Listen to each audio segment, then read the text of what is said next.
sıcak çayın, acı kahvenin, sıcak sohbetlerin ve hikayelerin yeridir Türkmen Odası.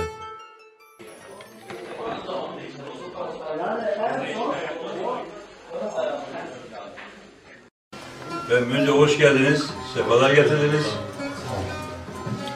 Sizleri burada misafir etmekten gerçekten çok memnun oldum. Bana Türkmen Kültürü ve Dayanışma Derneği olarak gerçekten kendi kültürümüzü bizden sonrakilerine öğretmek ve yaymak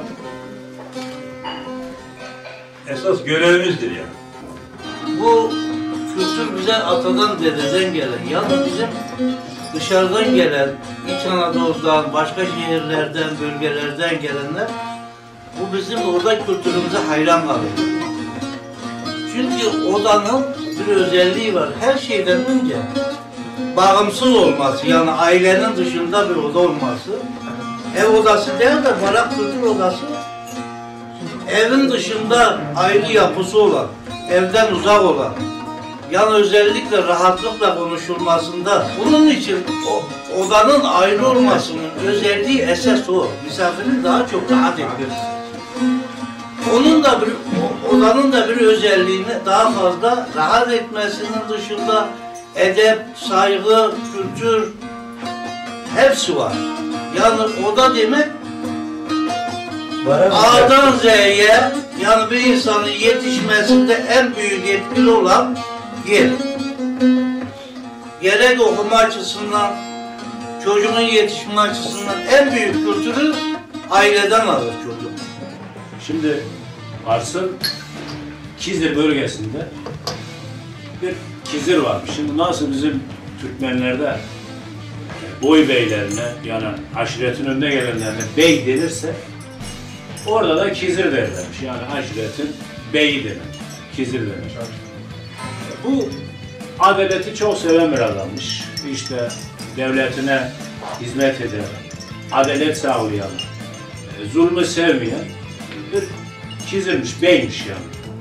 Bunun da bir oğlu olmuş, Mustafa Bey. Mustafa Bey de 20-25 yaşlarına gelince aynı babası gibi çok adaletli, işte zulmü sevmeyen, bölgesinde aşiretine öncülük eden bir bey olmuş, yani Kizir olmuş. Aynı zamanda da bizim Köroğlu zaten bilmeyen yok. Köroğlu da aynı şeylere hizmet ediyorlar. Köroğlu da tabii ki zulme, adaletsizliğe karşı kendi şeyini, hükmünü sağlayan bir yiğit. O zaman Bolu'da Köroğlu da şimdi bölge bölge gezip adalet sağlıyor, diyor ki bu Kars bölgesinde adaletsizlikler varmış diyor.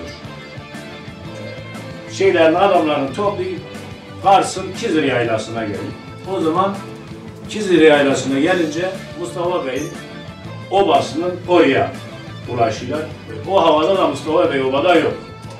Bölgede yoktur. İşte nereye gitmişse biz rivayete göre konuşuyoruz. Orada diyor ki bundan sonra diyor bu Kizir bölgesi diyor benden sorulur diyor. Köroğlu. Ya bir de şimdi halk yanı arasında ya bir de şimdi Mustafa Bey gelse nasıl olacak? Bu nedir? Biraz da güçlü Köroğlu. Oraya çadırın ovasını koruyor Köroğlu. Oraya hüküm sürmeye başlıyor. Şimdi aradan 1-2-3 gün geçiyor. Mustafa Bey geldi. Mustafa Bey geldi ki oğlum bir şey kurulmuştur. Çadırdır, saltanatlı kimdi ya bu geliyor adamlarına. Vallahi diye bilmik. Bir kellesi vardı bedenine büyük. Bir oturdu bir kuzuyu yedi kalktı diye. Ya bu Köroğlu. Duymuş namını ama tanımıyor Köroğlu'nu. Rivayete göre de bu iki şahıs ikisinin de aynı şeye hizmet ettiğini bilmiyorlar. İkisi de aynı şeylere hizmet ediyor.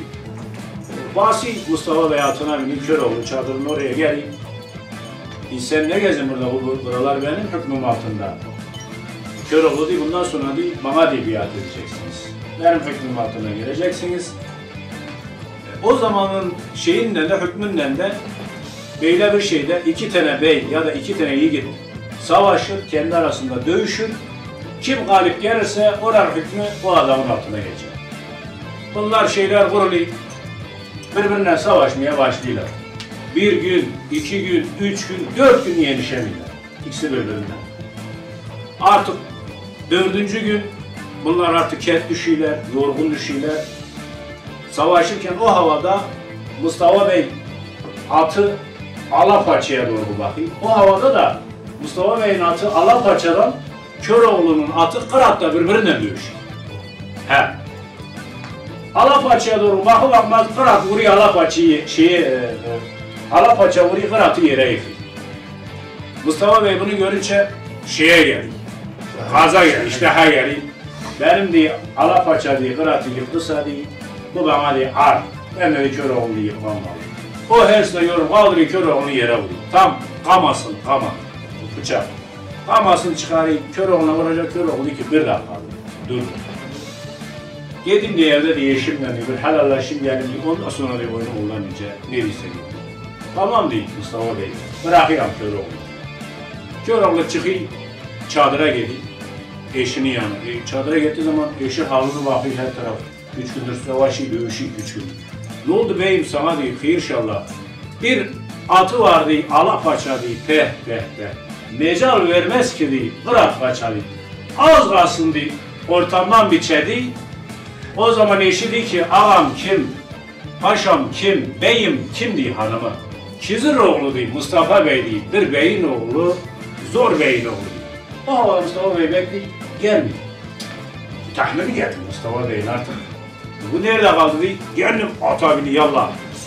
Köroğlu'nun çadırının önüne geldi. Tam çadırın önüne gelip kapıya girecek, çadırın önüne bakıyor ki Köroğlu'na uğradığına bunları anlatıyor. Çok duygulandı Mustafa Bey. İçeri giriydi Köroğlu diye, sen çok iyilik bırakmışsın. Başından gelen geçeni diye, olduğu gibi diye anlattın diye yani. O yenilgiyi bile diye anlattın, beni de övdün diye. Ben de seni diye affettim diye, sen yiğit adamsın. O zaman Köroğlu'na gel ne diye, sen de diye, yiğit bir adammışsın diye, buralar diye seni hükmünde, orada ekibinde adamlarını toplayıp doğruya.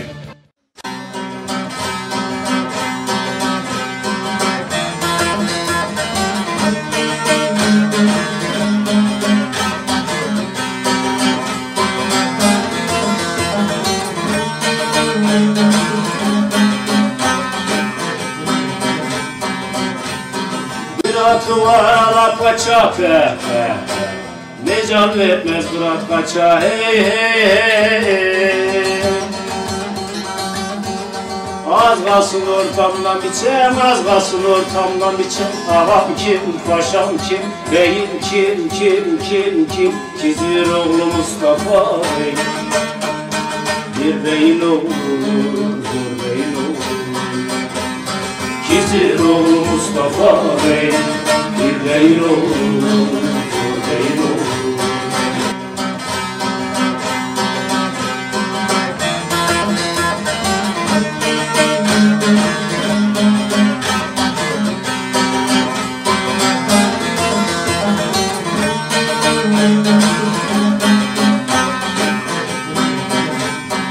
Ay edip de hayat efe, uy edip de uyat efe hey.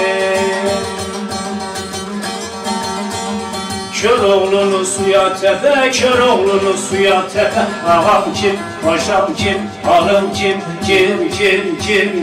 Kiziroğlu Mustafa Bey. Bir beyin oğlu, zor beyin oğlu. Kiziroğlu Mustafa Bey, bir beyin oğlu, zor beyin oğlu.